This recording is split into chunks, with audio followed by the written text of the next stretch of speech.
Wiwi, kita sama-sama menunggu seperti apa rilis dari rapat Dewan Gubernur Bank Indonesia yang akan disampaikan esok hari.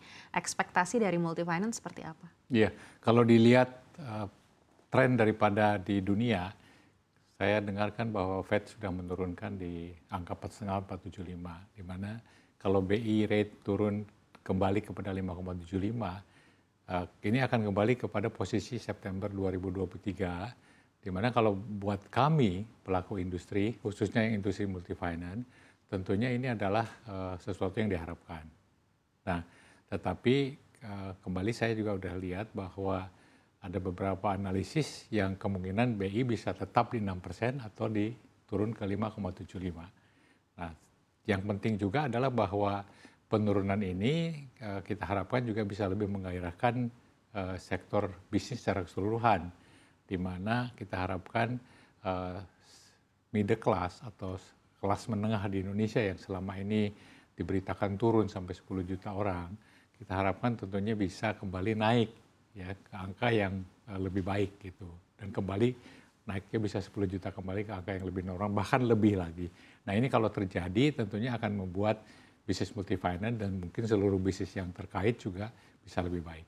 Baik, memang kalau bicara kebijakan moneter terutama pemangkasan suku bunga ini kerap menjadi dilema juga begitu kalau kita pikirkan bersama. Apalagi di tengah harapan adanya pemangkasan ini kita lihat kurs rupiah ini tidak turun dari 15.800 begitu. Apakah menurut Bapak yang mana nih yang lebih urgent? Apakah BI lebih baik untuk mempertahankan stabilitas rupiah atau mendorong mungkin daya beli masyarakat dalam negeri yang juga sudah lesu saat ini? Ya, kalau kami khususnya di pelaku usaha multifinance, kita harapkan dua-duanya, artinya juga secara exchange rate atau nilai tukar rupiah bisa stabil, ya, dan tentunya juga di tingkat suku bunga bisa lebih menggairahkan sektor usaha dalam arti sektor real, ya. Karena kalau dilihat buat kami adalah suku bunga penting, tetapi juga nilai tukar rupiah penting, karena kalau nilai tukar rupiahnya dolarnya menguat terus dan rupiah melemah terus, buat kami juga repot karena harga juga makin tinggi, inflasi juga, dan juga kalau terjadi volatilitas yang terlalu sering, tentunya terjadi ketidakstabilan. Baik, pemangkasan BI rate sendiri sebenarnya sudah kita rasakan dari September 2024. Tapi seperti apa implementasinya di Multifinance saat ini? Apakah memang sudah ada adjustment?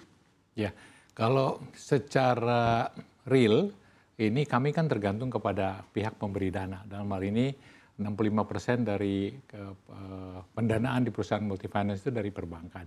Nah, kalau perbankan sendiri ada yang sudah memang menyesuaikan, ada yang tadinya kami harapkan turun tidak terjadi penurunan. Nah, kemudian kalau lending rate kami kepada masyarakat itu umumnya tidak terjadi adjustment. Jadi lending rate itu stabil, tapi cost of fund kami ada yang naik, ada juga yang enggak. Di mana akhirnya kami harus membuat satu efisiensi supaya profitability kami tidak terganggu. Gitu. Baik, artinya memang kalau lending rate ini relatif stabil, tidak akan ada dampak yang signifikan terhadap permintaan dari calon-calon debitur. Kalau dilihat pengalaman yang kemarin kan sudah naik tinggi tuh dari BI rate. Dalam pelaksanaannya lending rate tidak bisa kami naikkan. Ya, kenapa? Karena buying power di Indonesia kan sekarang juga sedang agak melemah ya. Tadi disebutkan juga bahwa penurunan dari jumlah kelas menengah. Ya. Dan ini juga akibatnya buat kami untuk bisa menaikkan agak berat, sehingga kami harus bisa menahan supaya secara total bisnis kami juga tidak terganggu. Baik, untuk itu Bapak sampaikan tadi sempat melakukan efisiensi. Mungkin boleh dijelaskan efisiensi seperti apa yang sudah dilakukan selama ini? Sebetulnya efisiensi yang terus-menerus dilakukan, tetapi ya akhir-akhir ini harus lebih agresif lagi. Ya. Kebanyakan dari kami dan khususnya dari perusahaan-perusahaan di bawah kami itu adalah kami banyak melakukan digitalisasi.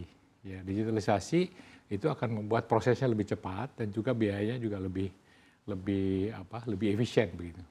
Baik, artinya kalaupun akan ada pemangkasan lanjutan ke depannya, baik itu di tahun ini ataupun di tahun depan, ini sebenarnya tidak akan terlalu signifikan mempengaruhi seperti apa permintaan baru untuk pembiayaan yang tadi Bapak sampaikan. Iya, kalau yang namanya pemangkasan sekarang ini kan lebih kepada kembali kepada posisi September 2023. Ya.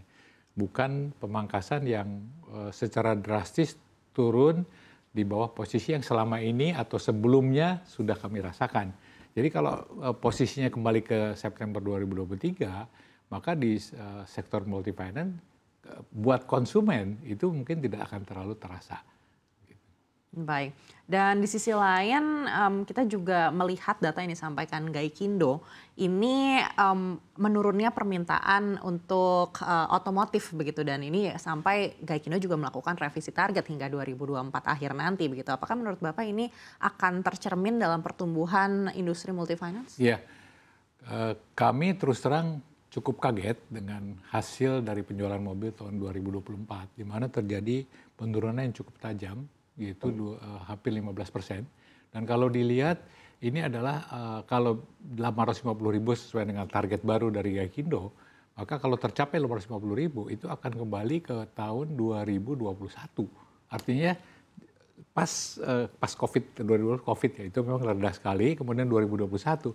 Dan terus terang buat kami cukup berat. Dan kalau dibilang ada efek, pasti ada efek.